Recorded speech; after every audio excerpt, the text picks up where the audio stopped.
Sir, जो आपने जो ट्वीट किया है उसके बारे में कि ऐसा है कि बांग्लादेशी और बांग्लादेशी वोटर उसके सहारे ही कांग्रेस जीत सकती है, ये इसकी साजिश 1972-73 से चल रही है। बांग्लादेश जब बना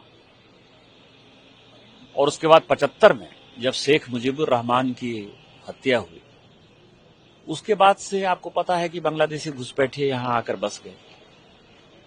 और इसका सबसे बड़ा प्रमाण है जो आज मैंने पेपर जारी किया है, वो विकीलीक्स का पेपर है, इंटरनल पेपर है गवर्नमेंट ऑफ यूएसए का, कि 86-87 में जनरल इरशाद के साथ राजीव गांधी जी की मीटिंग हुई और जो बे ऑफ बंगाल में एक द्वीप था साउथ तलपत्ती, जिसको कि हम न्यू मूरे द्वीप जो है भारत सरकार बोलती थी, उसके साथ समझौता हो गया। और 88-89 के बाद तो ये सिचुएशन हुआ कि वहां चाइना का बेस हो गया, आईएसआई की एक्टिविटी हो गई और वो पूरा का पूरा जो है हमारे यहाँ कैसे सर्विलेंस होगा, कैसे जासूसी होगी, कैसे घुसपैठ होगा, उसको बढ़ाने का एक बड़ा केंद्र हो गया।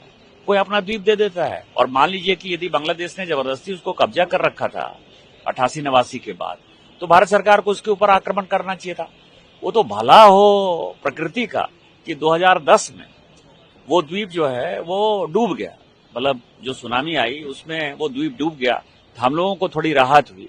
नहीं तो 25 साल तक हमारा जीना जो हराम था। आज जो भारत की स्थिति और चाइना का इतना बड़ा जो ये हंगामा कर रहे हैं, एसआईआर का जो इतना हंगामा कर रहे हैं, वो 25 साल की वो पूरी साजिश थी। एसआईआर को लेकर मार्च भी कर रहे हैं आज, इलेक्शन कमीशन तक मानने को तैयार। ये चुनाव जो है भारत के वोटर से होगा कि बांग्लादेश के वोटर से? पहला सवाल तो यही है ना। और यदि बांग्लादेश के वोटर से उनको जीतने की मंशा है तो वो मंशा जो है भारतीय जनता पार्टी पूरा नहीं होने देगी। सर